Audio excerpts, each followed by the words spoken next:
Hey everyone, this is Zach at FF Chalupa Batman. This is the Triple Play Fantasy Beyond the Analyst interview series. Today, we're going to international again. I'm joined by Adam Murfet, aka Murf. He is the co-creator of 5 Yard Rush, featured writer for FantasyPros, and the creator of the FFCC tournament. How's it going, Murf? It's a pleasure to be here. You've had some great people on, and I'm here to sort of lower the bar a little bit. So I'm feeling a bit Not at all. intimidated, but no, on the whole, it's yeah, things are great over here this side of the pond, and yeah, lucky to be here. Awesome. Glad to have you on. For those of you who haven't tuned into the first, I think this is episode 17, so we'll call it 16 episodes. We're not talking fantasy takes. Plenty of time for that. We're in the off season. We're trying to have some fun, get into a Murf here. So we'll kick it off with an easy one. How long have you been playing fantasy football? It's a good question. This is gonna be my 22nd year playing fantasy football, believe it or not. So I got into it in the year 2000. I moved over to Florida to Orlando, and went to high school, and I got rung in in my first year. Like I'd literally been in the country, must be about 8 weeks, 10 weeks, wasn't long. Enrolled in school and got rung in. It's like, oh yeah, because I was easy money, right? Got hammered. I didn't know who I was picking. I remember going to Barnes and Noble and like picking up one of the Landy guides or something like that, and just picking names. And was like, this none of this makes sense. I'd watch games. We've had coverage over here since the 1980s in the UK, so I had seen games. I was aware of like the Miami Dolphins and the 49ers and the Denver Broncos and the Chicago Bears. They were kind of the four teams that you kind of would see more often or not. And then obviously I started watching the games because I was playing fantasy. I came last year one, suppose or not, but I did come back year two and won it and became a big Buccaneers fan as a result. No, that's awesome, man. I feel like they were just setting you up to lose. 100%. But I had to it's get great you mine got back. the itch. Yeah. Hey, you won it the next year, so clearly you learned something. Priest Holmes and the Damian Tomlinson, man, they went off in 2001. I tell you, that was a Oh, season. I literally had both of those boys and just put my feet up and did cheers. I think I went, must have gone like 14-2 or 15-1. It was a big season. I oh, smashed there you it. go. By the way, okay, don't invite him back again because he learned too much. Got too quickly. That's awesome. And do you have a preferred like format or scoring? Do you know what I love? And anyone that knows me, I create really crazy leagues. So I try and aim every year to run a few leagues that are just completely different to every other league. So last year it came up with like every person sets a rule in the league and that could affect scoring or draft. And then it becomes I call it the Rules Mania League. And then basically each person, so you do a draft, one's a rules draft, and then the second one, and you can't counteract someone else's rule.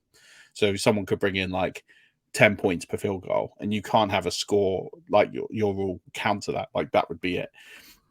So those are crazy because they just require so much like custom work, and I love stuff like that.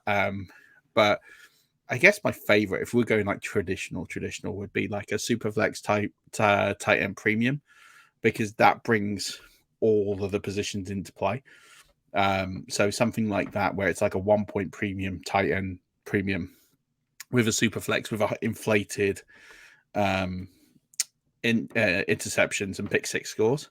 Like they're the sorts of things I really enjoy because then that they make the most interesting drafts because there's more pivot points as to where you can go as opposed to going down that route of, well, okay, we're going to do 1 point PPR redraft, and you know that the first 6 rounds are going to be, well, 4 rounds, 5 rounds are going to be predominantly running backs and wide receivers with a handful of quarterbacks and not even a handful of tight ends. So makes it more interesting because you got many different ways to victory. So that would be it for me. Absolutely. I mean, that's why I think we all love the Scott Fishbowl scoring system.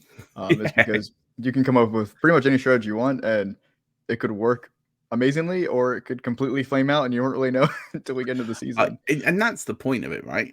You want to be challenged, especially if you're going to play in as many leagues as probably you and I do.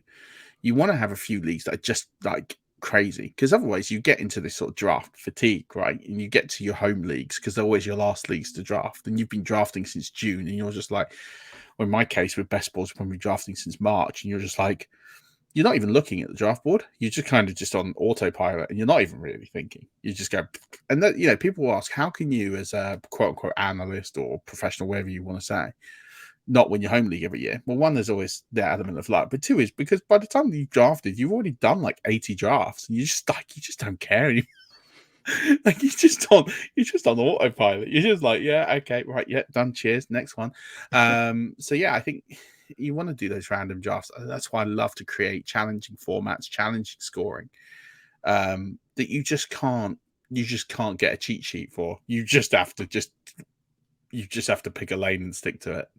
Absolutely. That's the beauty of fantasy football. If you want those, we'll call them, lack of a better term, vanilla leagues, very standard, they're still a lot of fun. And if you want to 100%. get really complex and complicated, I mean, you can make up whatever rules you want. And as long as everyone knows what's going on, I mean, that can be a lot of fun too. Yeah, 100%. And that's what it's about. It's literally, that's why fantasy footballs are great, because you can literally just create whatever you want. You can make it as weird and as wacky for the degenerates as possible.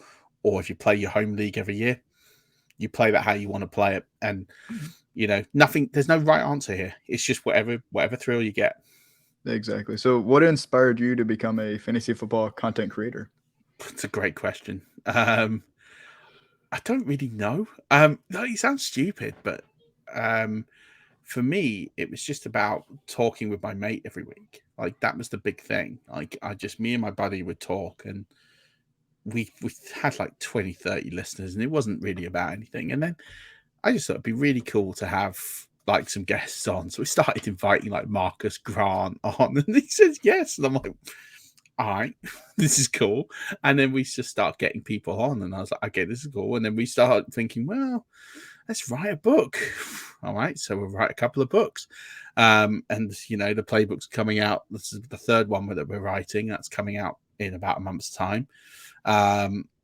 It just spiraled. It was almost a bit by accident. It just started with just talking about what we love, and just an opportunity to get away. And my mate and I, Stocks, he does the college pod now, but we did the fantasy pod in the beginning. We both have a son about the same age, about 9 months apart. So it was an opportunity to kind of just bond over that and have a beer. And he actually built his, he took his mum's garage and built a studio out of it, which is incredible. And we used to just go over. I used to go straight from work over to his, have a beer, have some dinner. And we used to just sit in the office and sit in the studio for hours, record a couple of shows, and and that was the best time, man. Those early days were just incredible, because we might not have had the listeners we have now, and we might not have had the exposure and the opportunities to do the things that we do now. But man, it was just so much fun to sit with your buddy with a beer and just chat. And I kind of miss those days a little bit. I'll be honest with you. Like nowadays, I've moved away a little bit for family reasons, and he's more into college football now than fantasy. And I do miss those days a little bit. It's not saying I don't enjoy what I do now, and all the content I've created. And, I've had some amazing opportunities to write for FantasyPros now, who are just incredible. And it kills me that they pay me the right stuff. Like every day, it's not enough to retire on or quit my day job, but man, just to get paid to do something you love is just incredible. And the people I get to meet, that's the best. That's really the only reason I keep doing this, to be honest. As much as it's great to write content and put all this out, it's talking to people like you. It's just making these connections. It's doing shows like this. This is why I create content. That someone comes back to me and says, I really enjoyed your content, and then we can have a chat about it. And then they share their opinions, and I learn something from them. And people don't realize this. I learn more from other people than probably what they learn from me. I almost feel like a fraud at times, because I'm just like listening and just taking in all this information. And even if I don't agree with it, I'm trying to work out why they've come to that route. And that's the best part. The fantasy football community is incredible, regardless of whether you create content, don't create content. And I saw a thread from someone today, actually, on Twitter. They were saying that you don't have to be a content creator to be good at fantasy football. When he's 100% right when he says that.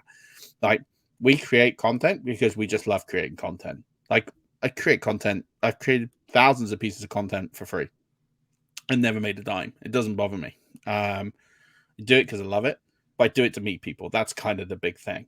But the content doesn't make me any better at fantasy football. It just gives me a process to kind of just put stuff on paper and share. That some of the best people I play with have never, ever written a piece of content or never done a podcast. Our current champion, the champions winner, Martin, he won the UK Fantasy Football League, and he won the 5 Rush Champion of the Champions. Never written anything, never done a podcast. So you tell him he's no good at fantasy football. I mean, he does go by the handle Lucky Fantasy Guy, but he's a heck of a player. And there's a load more like that who are really good fantasy players who don't create content. It doesn't hinder them from doing anything. Maybe it's a bonus because then they've got the time. No, I mean, I 100% agree. I've been creating content now for about a year. I haven't really changed my process from a fantasy football standpoint. I was doing the research before because I had a passion for fantasy football and I want to win my leagues. Now I just do the research and then put it in some sort of form, whether it's an article or a video, and I just share that with people to hopefully help them learn something and maybe help one person. But it didn't change me as a player. If anything, now we kind of at our disadvantage because the rest of my league can see what I'm thinking and what I'm doing and what my process is, and they can use that against me if they wanted to. But it's okay. We're having fun. But yeah, it has nothing to do with whether you're being a creator. Doesn't mean that you have to be good and win your leagues, and it doesn't mean if you're not a creator that you're going to be bad at your leagues either. No, the only difference is you probably have access to a bit more information. That's probably about the only edge you have as an analyst is you have access to probably more information. But that's it. But then that could also be more confusing because the more information you have might seem like a really good thing, and you can have a complete picture. It can also really cloud your thinking. So, I don't think there's much truth in you have to be an analyst to be great. Look at fans that win the Scott Fish Bowl. It's happened a couple of times in the last few years, where fans win the Scott Fish Bowl. That's Absolutely. What happens. So, it's why we love it, man. It's why we love it. Yep. Now you're over in England, so I think you're about a 5-hour difference from East Coast time. That's right. So do you stay up to watch Thursday Night Football or Monday Night Football live, or is that too late? It kind of depends. I definitely don't do both in the same week, unless something momentous is going on or I'm off work. Because I do have a day job. I also have a young son. I will watch some. Sometimes I will. The good thing is that the Monday Night Football and the Thursday Night Football finish around 5-ish a.m., give or take, whatever the stoppages are. So by the time I wake up, the game in Foodies on Game Pass. So I can just whack that straight on my device and watch the game. So I might not watch every game live, but I watch every game every season.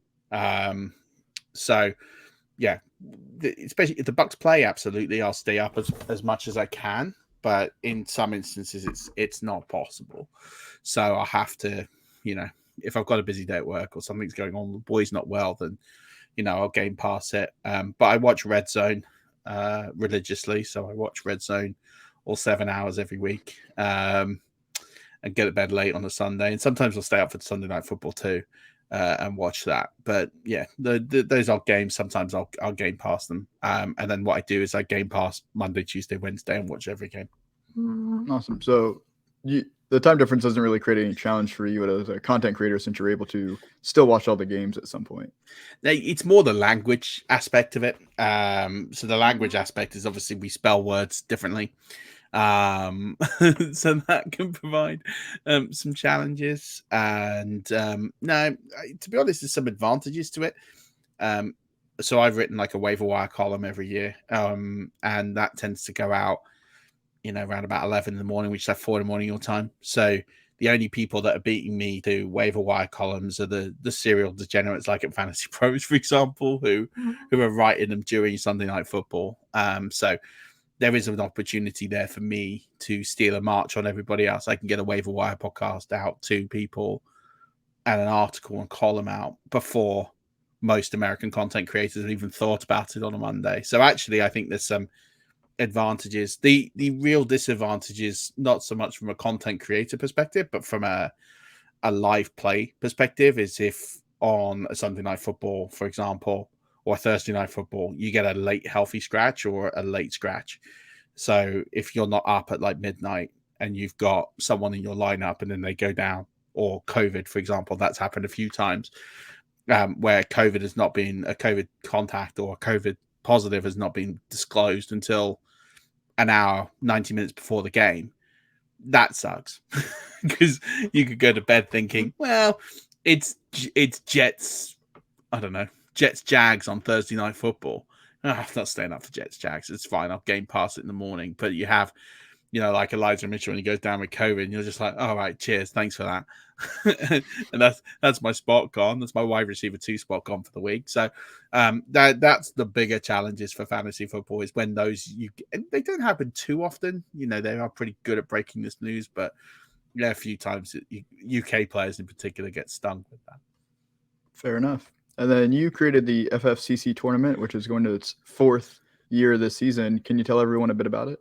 Yeah, so the FFCC stands for the Fantasy Football Challenge Cup. And the reason why is Americans, and myself included, love brackets, right? I love knockout competitions. So, the great thing about a league format is you have a bad week, it doesn't matter. You lose a game, you can recover from that. In the FFCC, you're a bad week, you're out pretty much.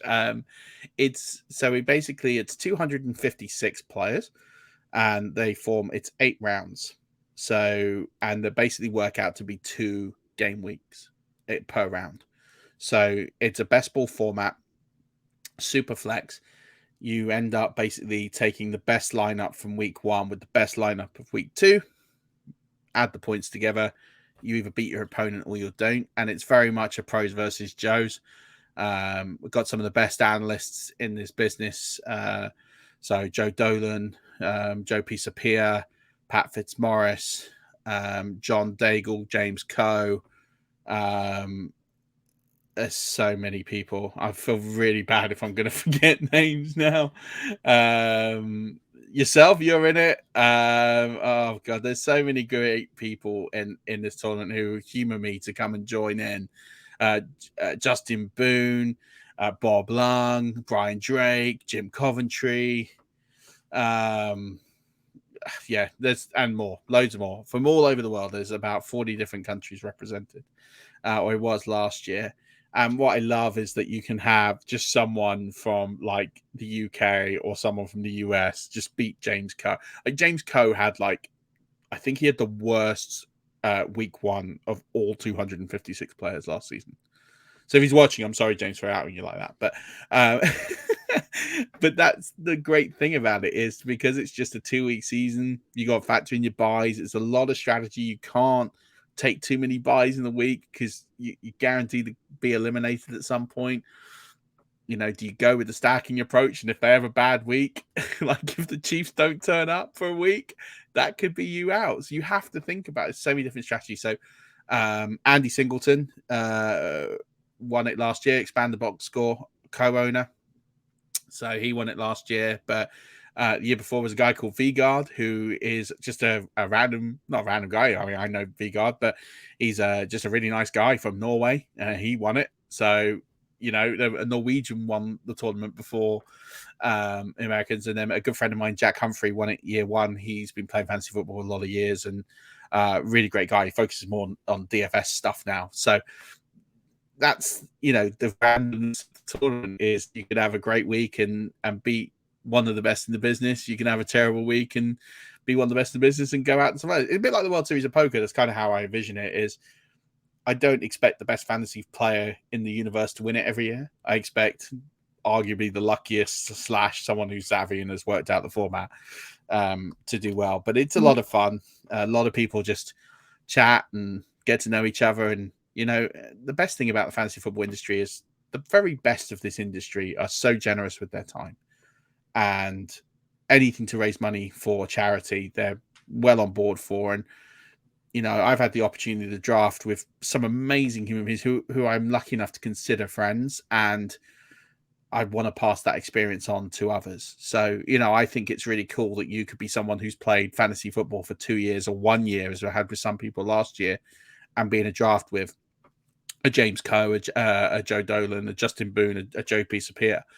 And it's like you can just chat to them like they're just normal people, because they are normal people. They're not, and you can just have fun and just that thrill of knocking one of them out it's just an awesome experience. Like that's why I kind of do it. And we raise a load of money for charity. We pick a charity that's very close to our writers' hearts. I reach out to them and say, what charities do we want to support? And every year it's something that's really close to one of our rights. So we never disclose who it is, but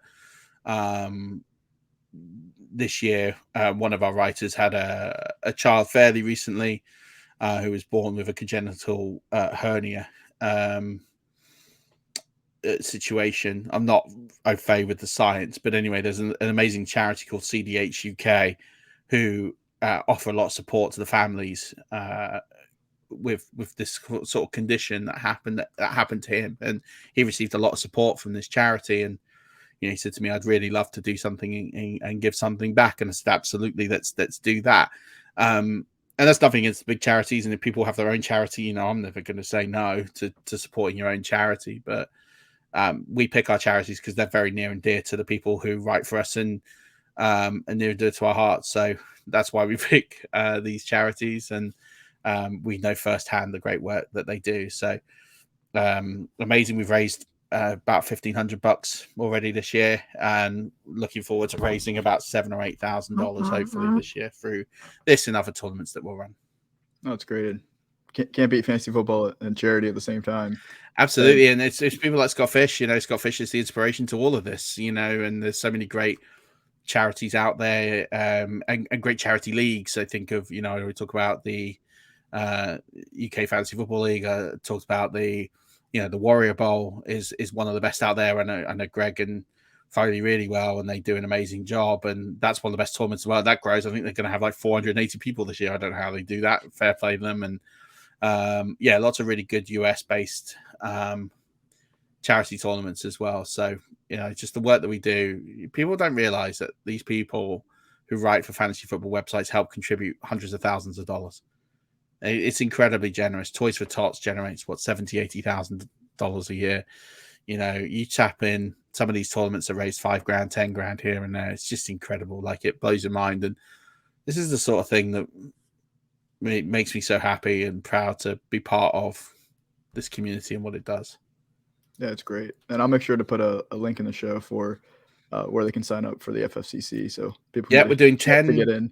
That's right. There's 10 spots being given away every week now until the end of June.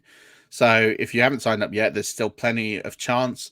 If for some reason I do have a contingency that if I get massively overrun on subscribers this year, and I was very close to this last year, didn't quite happen. But if I somehow get a ridiculous amount of signups, I do have a contingency plan in place to expand the tournament and do something a little crazy. So Awesome.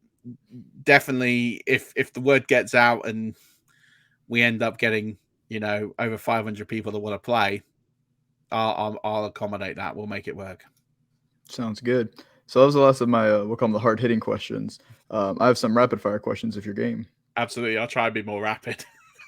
No worries. So this is my first themed rapid fire. We're gonna do it a British theme in honor of you.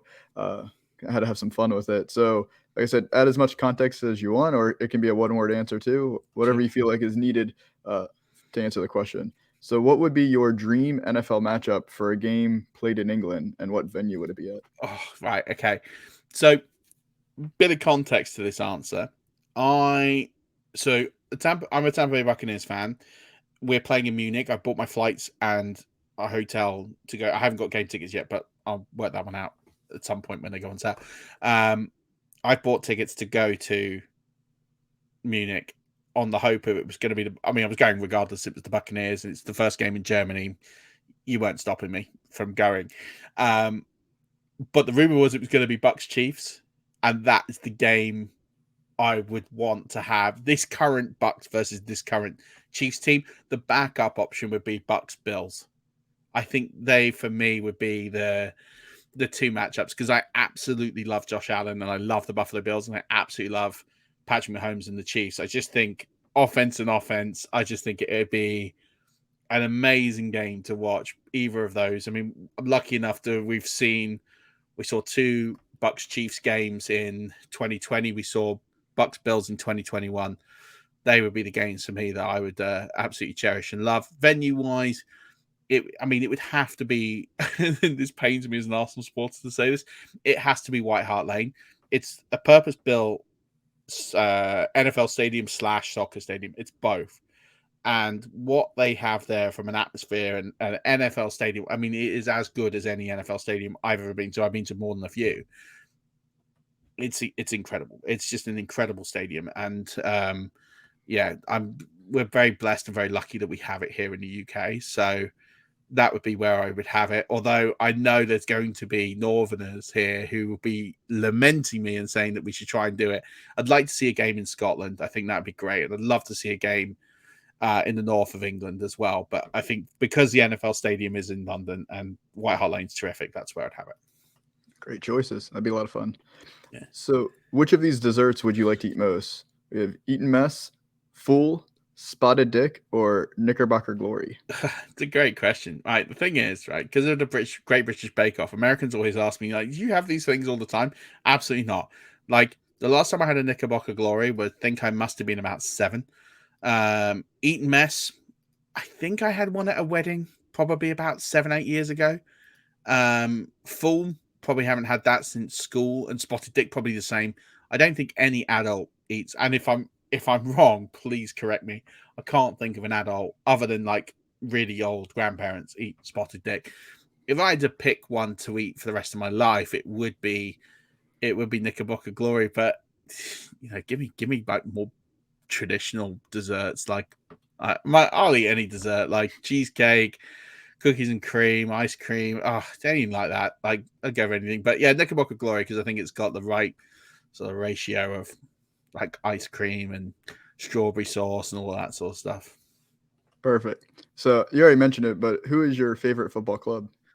So NFL Tampa Bay Buccaneers. As a Premier League supporter, I'm an Arsenal fan. I grew up around there. I'm a North London boy traditionally, and that's kind of where I grew up. So that's the team I affiliate with. It's been a roller coaster a few years, but it's been a really great season this season, and I look forward to a strong finish. We've got our arch rival Spurs on Thursday, so it's a massive game for us.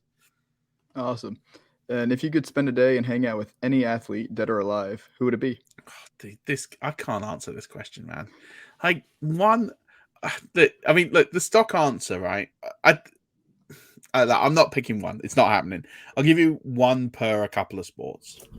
So I'll start with the NFL, and it would be Tom Brady, because I just think Tom Brady is the most fascinating. Like 6th round, pick 199, that desire, intensity, that's like what he's lived through in the NFL, what he's achieved, but just being with Belichick that long, the change, going to Florida, breaking into someone else's house. I'd have to find out like what makes the man tick. And also, he's quite funny. Like this whole Florida Tom Brady guy is like funny as anything. Like he seems like someone you can have a few beers with and enjoy. So yeah, it'd have to be Tom Brady. If I had to pick Premier League footballers, it'd probably be Dennis Bergkamp. Again, just people who are just the best of their profession. And Dennis Bergkamp for me was the first player that really blew my mind. But it wasn't just like with the ability on the pitch; it was the way that he conducted himself and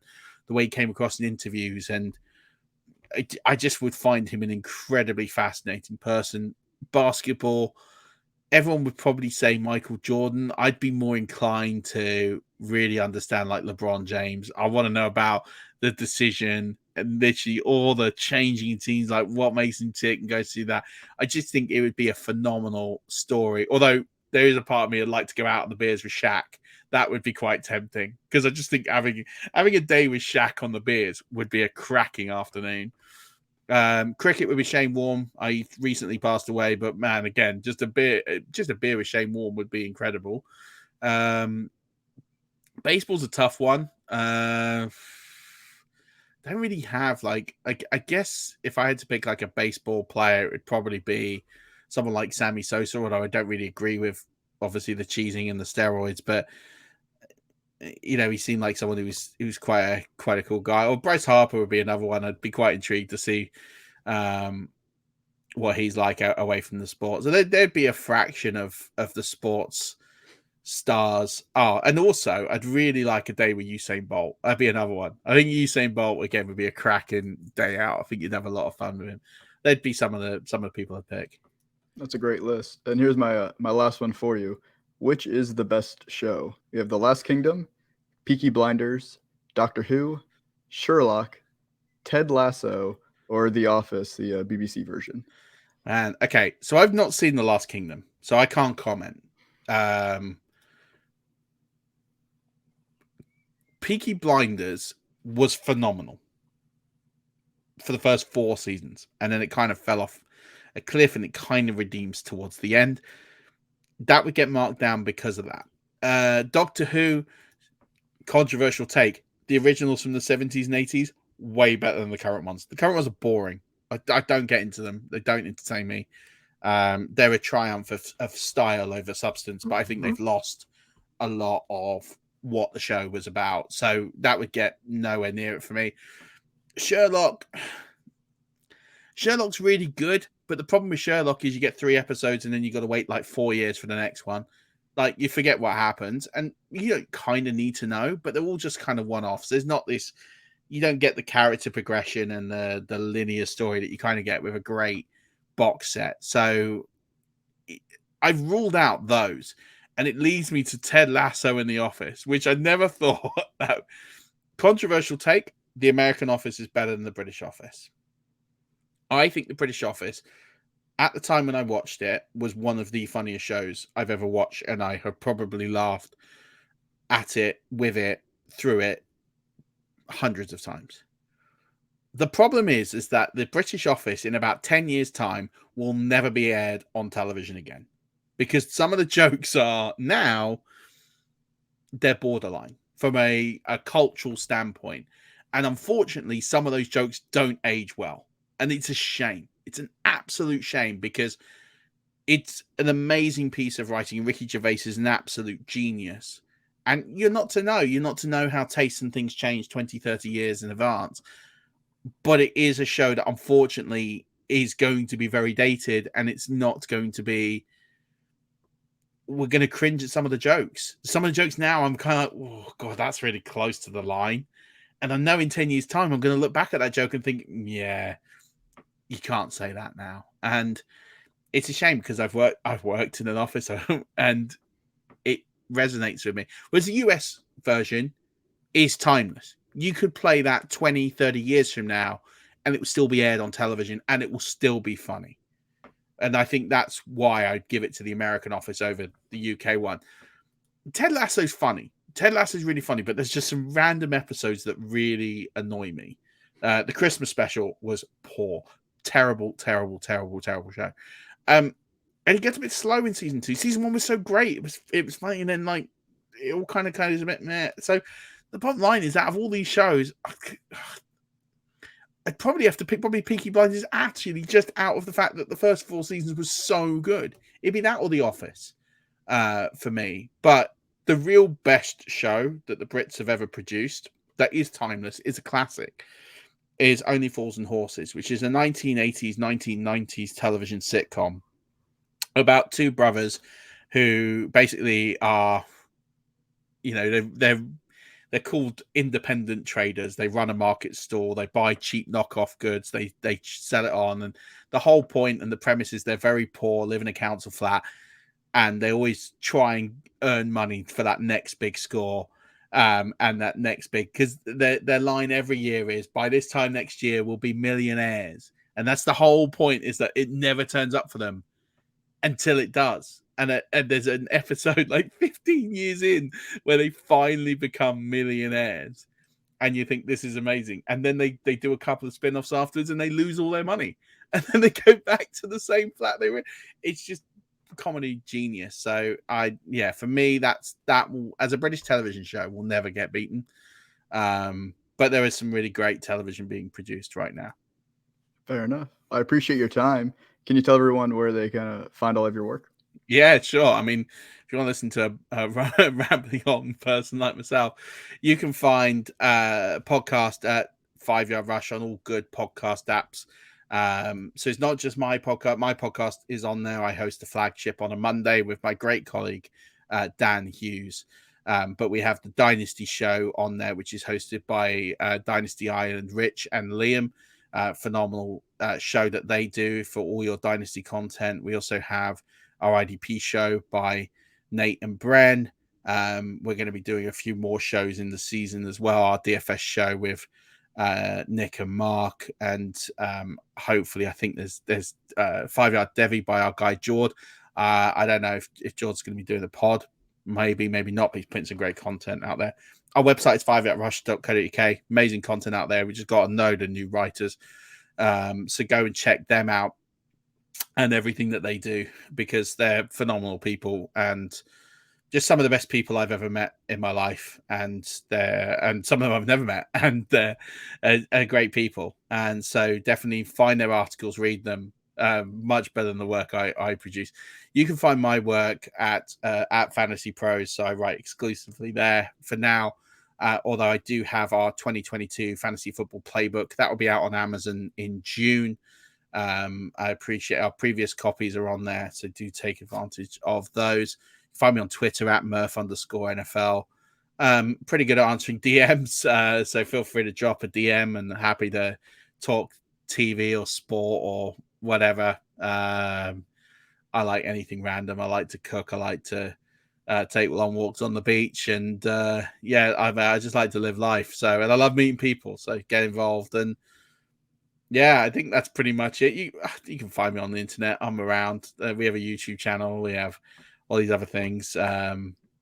But more importantly, follow the people that write for us and contribute to the great work we do, because they're really the better people. I'm just kind of the mouthpiece, I guess. The advantage of being here so long. Yeah.